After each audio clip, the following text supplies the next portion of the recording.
Nomination সম্ভব করে দিয়েছে। এই নমিনেশনকে পুনর্বিবেচনা করে আমাদের কবির আহমেদ ভূঁইয়া ভাইকে দেওয়ার জন্য আমরা হাত জোড় করে সবাই বলছি। আমরা কসবা আখাউড়াতে দীর্ঘদিন যিনি আন্দোলন সংগ্রাম করেছে তাকে নমিনেশন না দিয়ে একজন কানাডিয়ান প্রবাসী নাগরিক 90 ঊর্ধ্ব বয়স তাকে নমিনেশন দিয়েছে।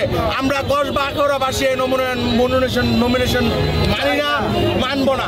আমরা আগামী রাষ্ট্রনায়ক, আমাদের তরুণদের আশা আকাঙ্ক্ষার প্রতীক, যিনি আমাদেরকে বলেছিল নেতৃত্ব দিন, নেতৃত্ব নিন। আমরা এতদিন নেতৃত্ব দিয়েছি, আমরা এখন নেতৃত্ব নিতে আসছি।